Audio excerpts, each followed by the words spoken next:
This is Creepy, a podcast dedicated to sharing the most famous, chilling, and disturbing creepypastas and urban legends in the world.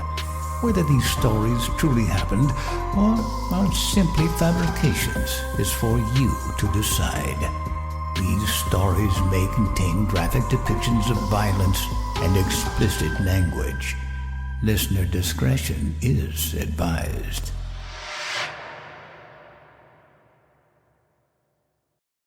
Creepy presents It Came Up the Stairs, written by Roberson.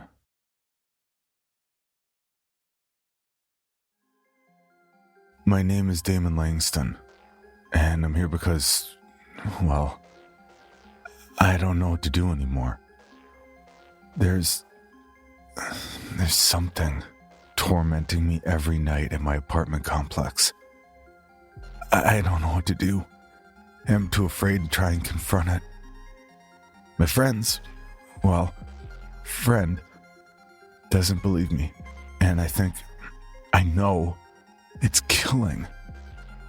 I'm terrified, and I don't think I have much time left. That's why I'm here, I guess. To send off a final message to everyone online, so that at least someone will know what happened to me. Let me start from the beginning. The very beginning. I used to live in a rural mountain town in Montana. The exact location isn't important, because I'm more than confident that no one would know it. It was that small.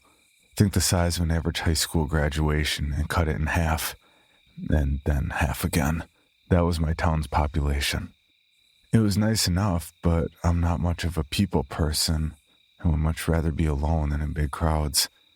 With that being said, I was tired of the small town life, seeing the same judging looks every day, hearing the same "Good morning, Damon" from the elderly people, and doing the same pointless farm work. I wanted more, so I did the only thing a recluse who hates people would do. I moved to a really big city. Now, hear me out. I know that seems stupid, but you gotta understand. In a big city, no one knows you. No one cares to know you, and no one will bat an eye at the things you do, or rather don't do. I'd prefer being a ghost in a foreign land than being known by everyone from the age of 5 to 95. As soon as I turned 21, I left Montana and moved to Arizona. Another drastic change in climate, if you catch my drift. It was hard leaving my family, but they understood, and I had no inclination of ever leaving their home that had been the family for years. They wanted what was best for me and wished me off with love and affection. I would lie if I said I didn't cry, but it was time for new things, and the city was as new as it could get for me. I also had never been here before my move, so I was really going off into an unknown future. Luckily, I found an extremely nice apartment complex with a gated community. 3 great pools. Not that I would ever go out there because all the frat college teens and annoying squealing children. The neighbors were spaced out perfectly. Thick walls too, so you couldn't hear anyone on any side of you. And best of all, a room on the top floor. The apartment itself was a 2-bedroom, 1-bath with no master bath. It had beautifully spacious rooms that allowed for a lot of storage or hobbies. Best of all was the open kitchen living room plan where I could set up my massive TV, all my consoles, extra comfortable couch, and my PC, with plenty more space for whatever other comforts I may need. That means being able to stay tuned in all my favorite shows while cooking and doing chores. A dream come true for some. Even better than all that was a great price. A steal, really. That's something else I should mention here so you can know more about me. Money's never really been an issue for me. You see, even though I worked on a farm back in Montana, I worked at a really young age and made a lot of money selling produce and such to dumb tourists who would pay anything in the world for organic food straight from the pig shit and ground. People would literally sell a kidney just so their food was organic. And honestly, I don't get it. But who am I to judge off my frozen dinners? Anyway, I had a lot saved up, and that set me up extremely nicely. Less fortunately, though, I got into an accident as a tween. Rather, I didn't get into an accident while in high school. Rather, some rich asshole driving through a small town who was going too fast because he swore it was abandoned and slammed their fire truck red Corvette into my friend's shitty Subaru. They had extremely good insurance, and with being such a small town, he figured he could just pay off me, my family, and my friend's family for the little mishap, as he put it. I didn't have any real say in the matter because I was in the hospital for weeks after that with several broken bones and fractures throughout my body and being in a cast for a super long time. My friend had it worse, though. He had his arm in the window while driving during the accident, and let's just say they never found it again because of how far it launched into the fields. He's doing fine now. However, our friendship ended shortly after that, leaving me, once again, with only my family, myself, and my only best friend in the world. I know what you're thinking right now. You hope that fucker burned for what he did and got years in jail, right? Maybe even burned at the stake for some Montana cult shit. Nope. He had a lot of money. Like a lot. It was enough to pay for my hospital visit and my friends, with enough to pay for our college, if we ever decided to go. I didn't. 20 times over again. That money really helped my family, but solidified my hatred for people. Not my family, of course, I get it. It was a lot of money, and it really helped them out and me in the long run, but still. So, I didn't need a job when I moved. My rent is basically covered for as long as I'm here, which, at this point, may not be too much longer. With me not working, I was free to my own devices, and not being a people person means a lot of time alone with myself, which again is totally fine with me. It let me catch up on my favorite hobbies of only shopping for collectibles, browsing eBay, binging the latest and greatest that all the streaming services have to offer, catching up on the latest tunes, writing, reading the classics and the Reddit stories, and of course, gaming. I am a hardcore gamer, and the biggest night owl ever. If I didn't know for a fact that I have a heartbeat, I'd have been considered a vampire. Another reason I can't go to the pool because it's closed at night. In other words, I stay up all night and sleep during the day, if that wasn't clear enough. I'm cool with staying up all night too because the Wi-Fi is better. You get to see a lot of interesting things and characters at night, from the comfort of your own home, and it's peaceful at night. Or at least, it was peaceful at night. My nights of gaming and indulging in hobbies was interrupted by something I can't explain, something that no one I know can explain. You see, recently, about a few weeks ago, something has been climbing up my stairs late at night. No, it's not a cat. Whatever it is big. Massive, even. The first time it happened, I figured it was nothing. Just my next-door college neighbor coming home late again from another late night of partying. That has happened before, and one time he even came and knocked on my door thinking it was his, and couldn't figure out why his key didn't work. Obviously, I nearly shit my pants when that first happened, but I yelled through the door, "Wrong apartment!" To which he looked puzzled at the number, smiled at the keyhole, and slurred through his drunken haze, "Sorry, my bro. You're the best. Come on with me next time, I'll get you fucked up." Then he slammed his hand on my door one last time and stumbled back to the correct door. He never apologized when he was sober, nor invited me out in case you were wondering. Not like I would have accepted that anyway, but it's the principle. Anyway, I figured it was just him again, and praying to God he wouldn't repeat knocking on my door. Luckily, all I heard was the banging coming up the stairs, loud and boisterous, and then silence. The weird thing was I didn't hear a door open nor a close after the ascension, but I did brush it off and went back to whatever I was doing at the time. The night after that, it happened again. Then again. The guy living across from me partied a lot, I knew, but he'd never done 2 nights in a row before. Needless to say, my curiosity was piqued. I waited for the steps to stop stomping before I made my way to the peephole of my front door. Strangely, there was nothing.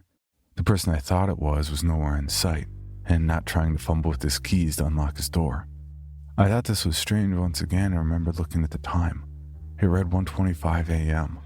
Maybe he wasn't drunk that night? Just pissed off and rushed inside his place after running up the stairs? I wasn't quite sure and quickly forgot as I booted up my gaming PC and loaded GTA 5 for another game streak. The 5th night in a row is when things got interesting. And by interesting, I mean fucking terrifying.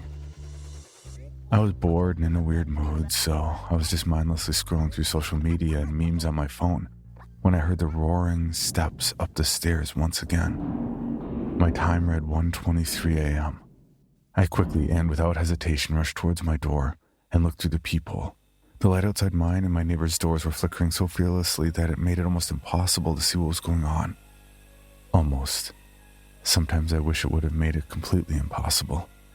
Through the bright flashing lights, I saw something slowly making its way up the steps and towards my landing.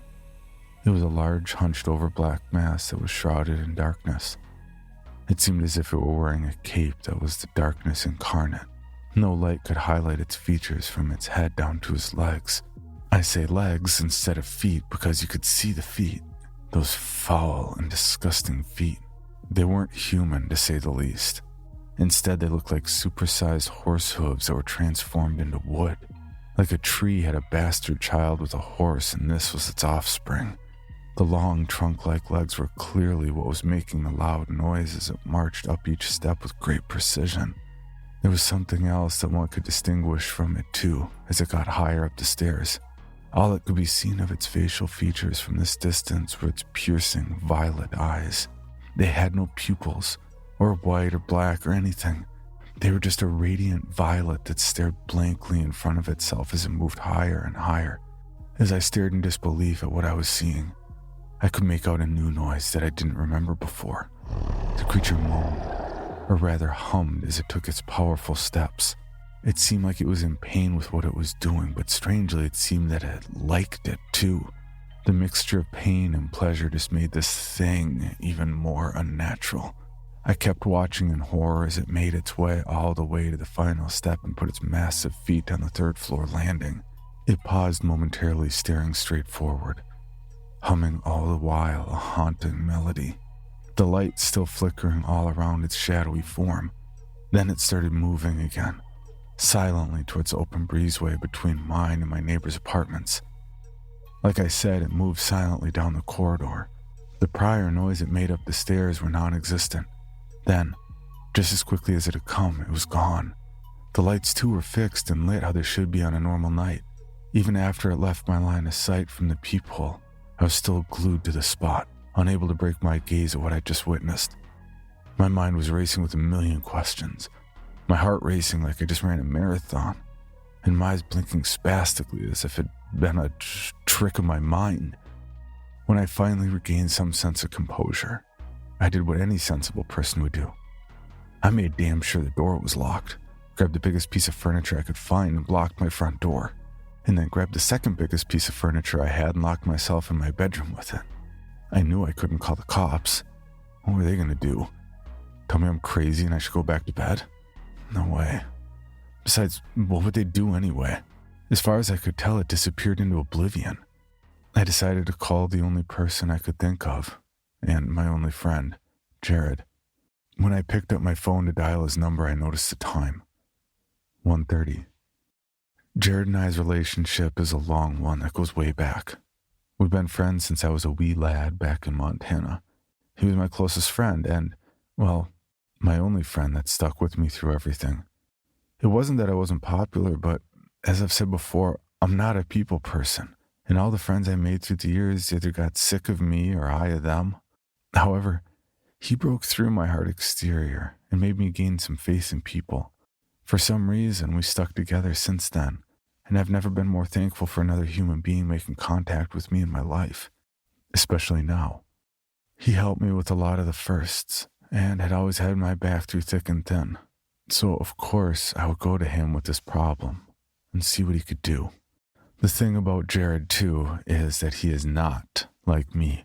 In other words, he's like everyone else. He doesn't stay up past the witching hour during the work week, nor sleeps all day like some vampire wannabe. It's crazy that we've stayed friends this long into our late lives, when we only talk for maybe a few hours to a few minutes a day. Longer on the weekends, I guess. And that's when we'd be able to game together, which I always looked forward to. So I knew damn well that me calling him at this time of night would get no answer, but I could at least convey how terrified I am with what I just witnessed. The phone rang and rang and rang until finally his voicemail began. Hi, you've reached Jared. I can't come to the phone right now because I'm probably sleeping, working, or being a social butterfly and not glued to my phone, you sheep. Anyways, please leave a message at the tone and I'll get back to you as soon as I can. Unless you're a scam. Like, seriously, why robocalls? Jared, I'm freaking out, man. I need your help. There's something fucking outside my apartment. I just saw it walk by and I'm scared out of my mind. I don't know what to do and barricade myself in my room and I don't think it can get in, but I'm not taking any chances. Please help me. I cried into the phone, speaking without taking a breath. Click. I anxiously stared at my phone, hoping that some miracle would happen. That he'd be up and call me back, but he wasn't. I stared at my dresser that had been shifted to make a barricade for the door and waited for something, anything, to happen. I've seen enough horror movies and read enough stories to know that this was the moment something bad would happen.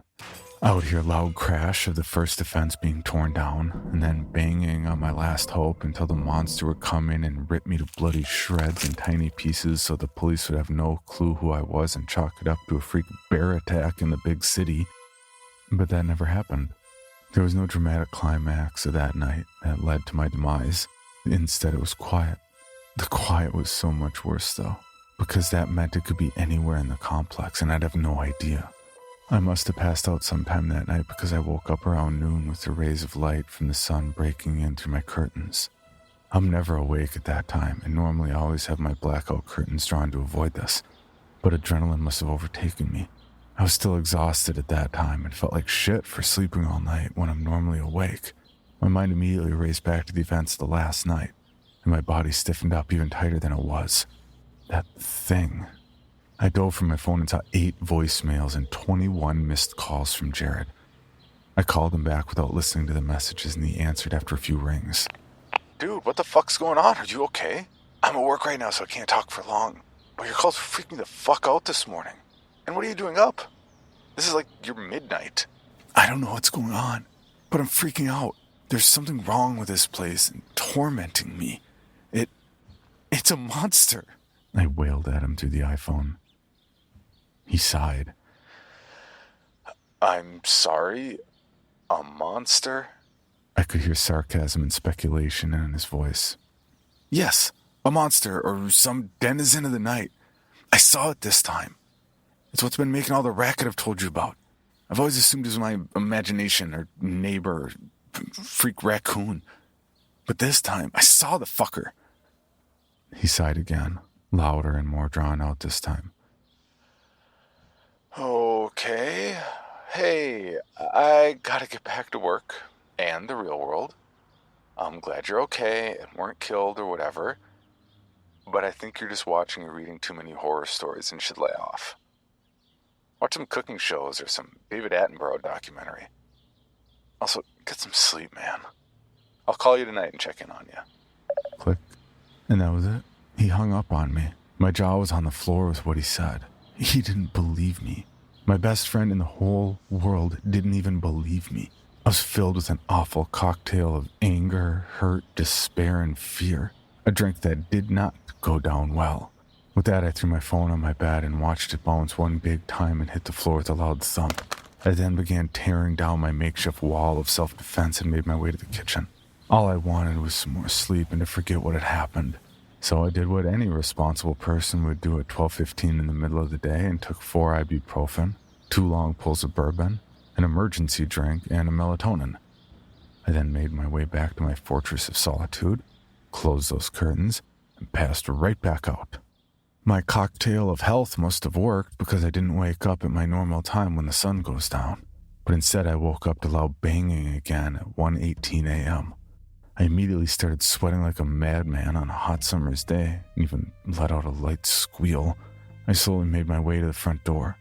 It was still pressed with everything imaginable, but I was able to move something away as quickly and as quietly as possible to at least see out the peephole.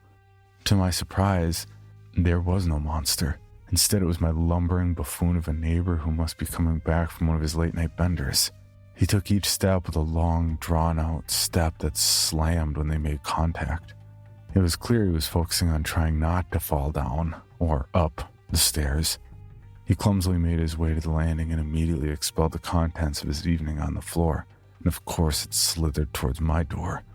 He, in his drunken haze, noticed the error of his way and started making his way towards my door, hollering, "Shit, dude, I'm so sorry. I might have left a present. I swear I'll clean it up in the morning, dude." He strenuously laughed out, trying to articulate his words in a non-slurring fashion. Of course, he started knocking on my door, trying to get some reaction out of me when suddenly the light started flickering again. And that same loud, elephant-like stomps started their ascent. Except this time, I wasn't the only one witnessing it. At first, he didn't pay attention and just kept screaming at me through the door in a drunken, apologetic manner. I screamed at him to turn around, swearing at him. That got a response, and he slowly looked up at the light above my door flickering in strange and odd intervals. "What the fuck?" He started to turn around and saw it. The creature that always faced forward was now on the landing, staring directly at him and subsequently me through my tiny spy hole. Those piercing violet eyes looking through both of us as if we were merely husks. My neighbor screamed and started pounding on my door more ferociously than before. His apologetic drunk demeanor now a sober, pain-stricken plea for safety. I couldn't help but scream too as I watched the thing take one slow, methodical step at a time towards him, despite how slow it was going. It broke the space between itself and my neighbor in no time. I tried pushing aside the heavy items in front of the door with one hand as I stayed glued to the hole. I knew I couldn't save him. Even if I did, we'd both just be dead. I wish now I'd just opened the door and faced the horror so I wouldn't have to live with what I saw next. Through the peephole, I saw my neighbor turn around and press his back into the door as hard as he could as the thing lumbered over to him. My neighbor started sliding down out of the sight of my field of view as the thing's eyes never left him for a second. All the while, those lights flickering faster and faster. Finally, it was in front of my door, directly in my sight, and over my now doomed neighbor. Through the flickering, I finally saw an outline of its face, though it was blackened out like a dark night with no stars. I saw a vague outline of a smile, rows and rows of sharp yellowing teeth shimmering in the flickering light like fireflies lighting up a forest in the pits of hell. In a flash, those teeth opened, and the lights went out as it dove for him. The screams and pleas of fear turned quickly into cries of anguish and unimaginable pain, followed by squelching, ripping, and squirting of Lord knows what. Pounding against my door began to become softer, and lost of all strength as the cries died down, and the ungodly, eating noise picked up in volume. As quickly as it began, it was over. I was left in silence and still darkness as the feast ended. The flickering resumed, but something was different. My once warped vision of the peephole was now covered in a reddish haze that made things look even more distorted than usual. I was shaking and pressing my face even harder in the door as I tried to make out something, anything to tell me what happened, when finally, something cleaned the lens. A long, grotesque green tongue licked the lens and cleared my line of sight as the creature finished every bit of my once drunk acquaintance. After its lick, the creature began making its way back towards the landing and down the hall it always goes down every night. Except, this time, it stopped just before it passed my field of vision and looked me dead in the eyes through the peephole. Those violet eyes assaulted me with malicious intent, and though it was far away, I swear I saw it smile as it lifted a short, slender, slithery arm up and waved like a princess would at Disneyland. Then it was gone in a flicker of the lights. So this is why I'm here, telling this to anyone on the internet who cares or is curious as to what happened to two men in the local apartment building. I'm sure the papers will chalk it up to they just left or something stupid like that. But this is the truth in its brutal entirety. Those events happened last night, and I know it's coming for me tonight. I put everything I own against the door except for a little narrow gap so I could see the peephole. I'm sure all those items aren't going to do any good. This thing isn't human. It isn't even from this world, I don't think, but who the fuck knows? It doesn't matter anyway. My clock reads 1:23 a.m. The pounding started up again for that slow climb up the stairs. I know I can't run. I know hiding won't work. And I know the police won't get here in time even if I called them. I can see the lights flickering brighter and more ferociously now than ever before through the trim of my door, as the lights rays blare through the randomly stacked furniture. I got up to look out the peephole, slowly and carefully as to not make a sound. Instead of the bright flickering lights, all I see is a bright violet.